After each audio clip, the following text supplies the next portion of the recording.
You wearing a brassiere? Well, this show hasn't changed since episode 1. This is Bonekickers. You have been warned.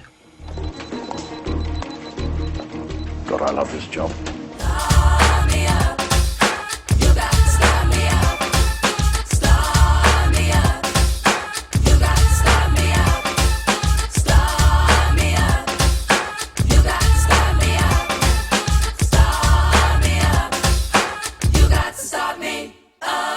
Episode 2, Warriors, opens up with 20 guys who are supposed to represent a massive battle in the American Revolution.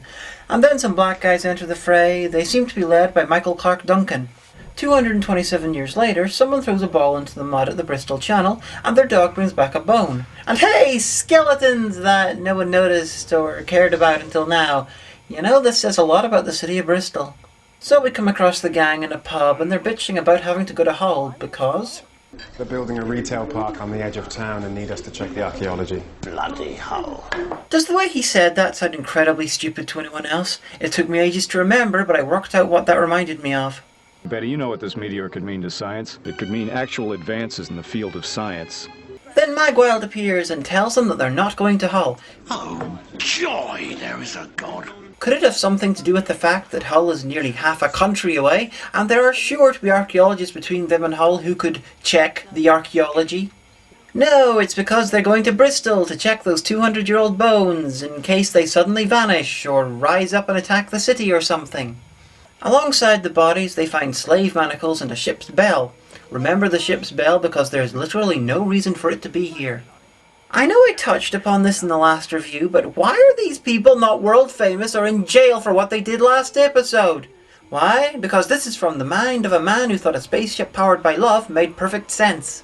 So they get to the serious work of cleaning up the stuff they found. Viv exclaims that she'd like to remove every vestige of the slave trade, because forgetting the horrors of the past is the best way to avoid recreating them. So they track down the descendant of the owner of the ship and they ask if it was a slave ship, and in a conversation that could easily have been done over the phone, he refuses to help them. I shall do nothing to help you. His reaction's basically this. Slavery was brilliant! My ancestors who enslaved people were brilliant! I'm going to burn puppies! Black puppies! So why didn't they ask him over the phone? Because then we couldn't have had both of the non-Caucasian cast members justifiably looking angry at the old racist. The old man is crazy, the sort of thing you'd expect to find in a hack depiction of the South by someone who really hates Tennessee. Now that the show has spent 2 minutes reminding us that rich English white people are racists, Professor Parton finds out all the necessary info about the ship in a book, making that scene entirely pointless. Unless you count creating a hateable villain for no reason at all a point. Of course there's another issue. This scene was stuck in so we'd all know that racism is terrible, but it also showed that where two black people fail, a single white fat man succeeds. It's hard to kick bones when you're shooting yourself in the foot. So news about the bodies has got out somehow, and down at the channel some Africans are chanting and doing tribal dancing for the souls of the dead. Now, even if they are slaves, which is not the only possibility, they could be prisoners who are being transported to Australia, for instance. Even if they are slaves, then why do they assume the dancing is a good idea? The slaves probably didn't come from the same country as the dancers. They could be from another tradition. The dancers could be doing the tribal dance with the guys who lived further down the river from the dead guys who'd constantly gone to war with them. If the dance is having any effect at all, it's probably annoying the dead. Everyone's worried about racial tensions and the possibility of rioting because of the discovery of the bodies. Frankly, the reaction of the UK about 200-year-old dead slaves being discovered is much more likely to be meh than anger. Obviously, being embarrassingly white as I am, I don't have all the facts, but in my experience, the history of slavery in the UK is much less of an open wound than it is in the USA. So, somewhere in England pretending to be America, we have Senator Obama of Illinois, Senator Joy of Virginia, running to be the first black president. He's been accused of being a coward in the Gulf War.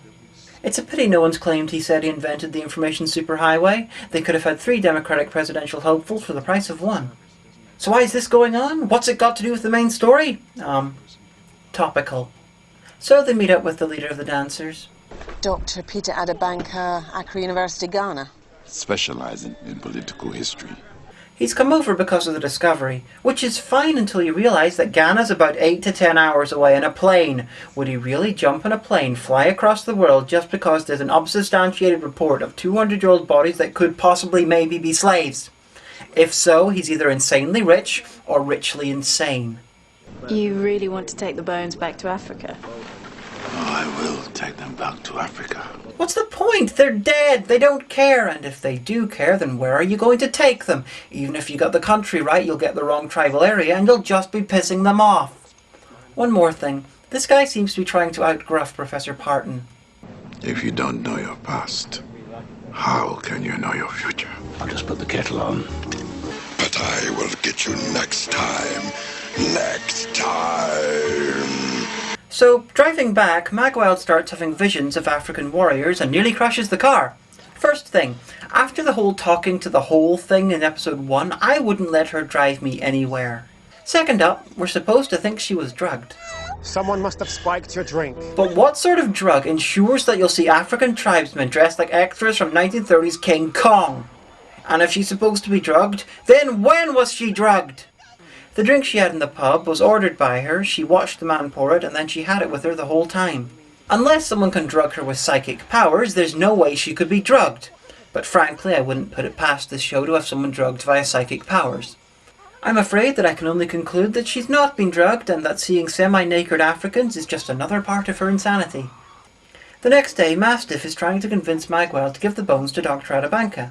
There are people in this university, Gillian, who would like to shut us down because we are not relevant. Last week she found the Cross of Christ, burnt the Cross of Christ and killed a leading political figure. She's the sort of person they make angry documentaries about. How the fuck is she not relevant?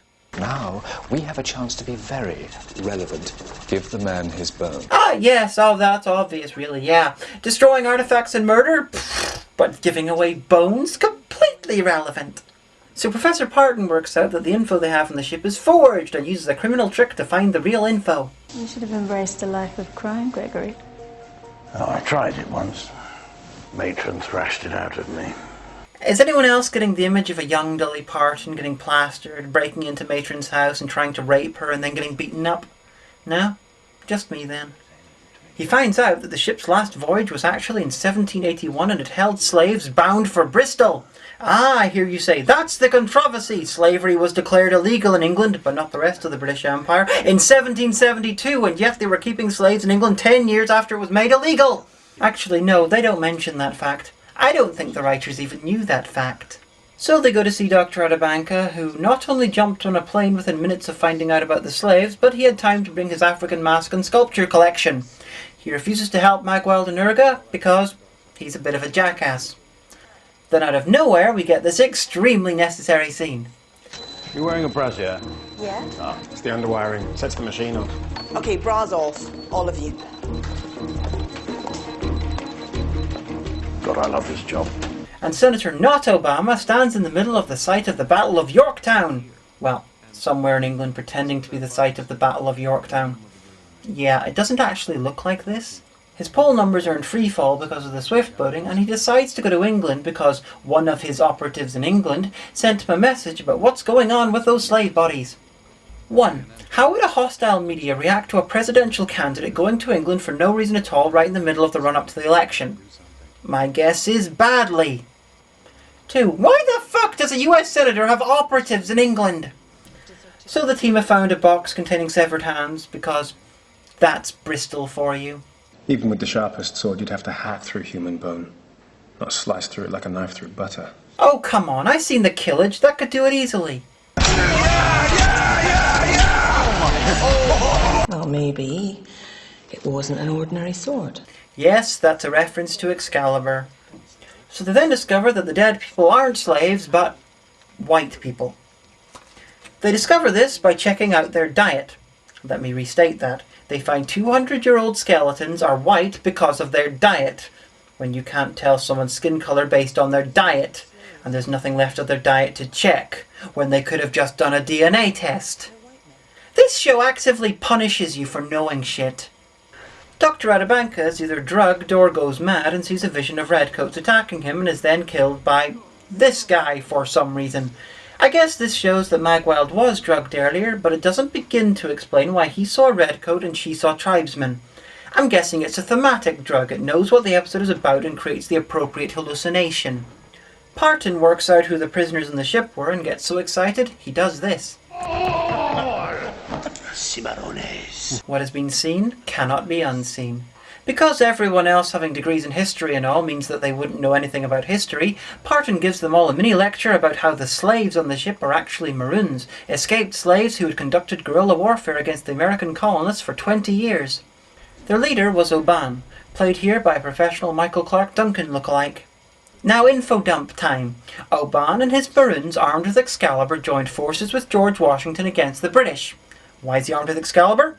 You get a one-line explanation in 4 episodes' time. And yes, it's stupid. Even though the British had begun to get rid of slavery and Washington was an unrepentant slave owner. Even though the British had offered freedom to American slaves who escaped to their lines. Washington offered Oban half the country and the abolition of slavery and all that good shit, and Oban believed him, because Oban apparently had a brain the size of a pea. And because the myth of George Washington's greatness has to be kept going at all costs, it was his generals that forced him to break his promise with Oban, and the Maroons ended up chained up on a ship bound for England. Even though the war had literally just ended, and in those days wars often continued after ceasefires because it took weeks for word to arrive that the war was over. And even though England had outlawed slavery, so if they landed, they'd legally be free and able to come back looking for revenge. So they put the Maroons on their ship with their magic sword, Excalibur, which they'd used to defeat the British. So the Maroons waited until they reached Bristol and then chained up the white guys. All 4 of them. Yes, they state there were only 4 of them. So I wonder who was helping them sail the ship. Other guys who weren't killed and yet never talked? The Maroons themselves? Was that how they escaped? I'm so glad that you're willing to help sail the ship, Oban, but really, why do you need your magic sword to do it? Anyway, after capturing the crew of 4, they cut off their hands and throw them overboard and vanish. At least they vanish until the main cast find them at the end of the episode. Turns out that before he died, Dr. Adabanka left Dr. Magwell a message for some reason. Hun. That is hilarious if you're Northern Irish. So Obama's men arrive in their shades and flash their guns at Magwald and Erga and take them by force to a rugby pitch. Because that sort of thing is legal in the UK. Oh wait, no, sorry, it's not! There should be an international incident happening right now. Obama explains that the people who are opposing his bid for the White House are the same people who murdered Dr. Adabanka and covered up the fate of the ship. Why? Because Obama has the magical ability to make his paranoid delusions reality. Parton and Davis go to see a trusting old lady and chat with her for 2 minutes. My husband said if people came looking and I trusted them. A very trusting old lady. She gives them a list of the people who have been killed in the last 200 years by the guys opposing Obama's White House bid. So have you got all this? For 200 years, a shadowy, powerful group has been murdering people to cover up the fact that George Washington was going to give half the USA to slaves. Which no one would believe anyway, because it's fucking insane. Feel free to facepalm if you want. They decide that the Maroons can't have landed in Britain because someone would have seen the colour of their skins and gone apeshit. People would have noticed the colour of their skins and raised the alarm. Still would in some parts of North Devon. That kind of ignores the fact that there have been black people living in England on and off since the Roman invasion, and in the 1780s there were at least thousands of freed slaves in the country. I'll call this a semi-dumb mistake because allegedly in the city of Hartlepool a monkey washed up, the only survivor of a French ship that crashed on the rocks, and was executed for being a French spy. Anyway, even though they just said that they couldn't have landed in Britain, they tracked down where in Britain they landed. Marked by a huge fucking sword outline made in North American weeds. I'd say it's Virginia Creeper. Virginia Creeper. So they not only had their magic sword on the ship, but they had a lot of seeds. Seeds that grow into plants that stay in the exact same pattern for 200 years. And they had time to plant them in the shape of a giant fucking sword, which you can only see from high above. They find the bodies of the Maroons. Where? Well, this is where the stupidity of the bell comes in. The Maroons carried the ship up a hill and then buried it in the hillside. They then went inside and promptly died. I trust I've gone well past the point where I need to explain why this is stupid.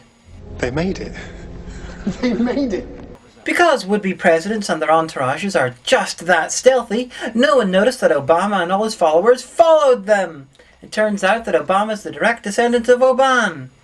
And how he knows that, I have no fucking clue. Because they haven't had a stupid action scene yet, the conspiracy guys try to gun down Obama and the main cast. Because the deaths of an entire senatorial entourage and 4 archaeologists who destroyed the True Cross would be that easy to cover up. And, oh yes, diplomatic incident! Of course, one of Obama's men shoots at the conspiracy guys and they run off, and then he reveals that he's on the side of the conspiracy, which explains why he shot at them and why they ran away.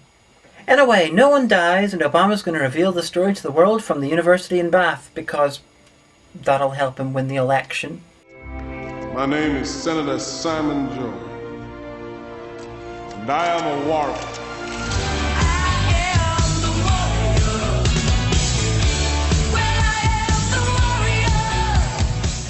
Seriously, all he's doing is giving Glenn Beck 3 years worth of crazy in one speech.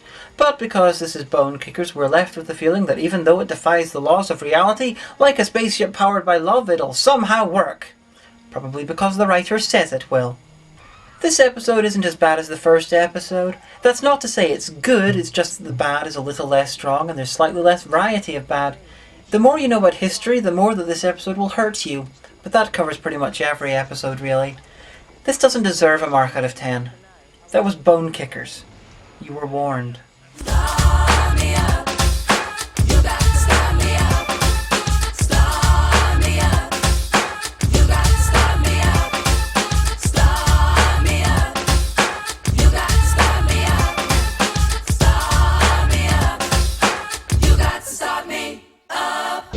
Get your coat, you've pulled. What's happened? Some people have been gassed. There's a hollow area under these bars. We've never had a chance to get at it until now. Our way out is blocked by a ton of rock. Our friends are down there. What's going on? What the hell's happened? Boadicea. Boudica. In love with a Roman. Ride a little imagination once in a while. Love makes no sense. You're scared, Ben. That's ridiculous.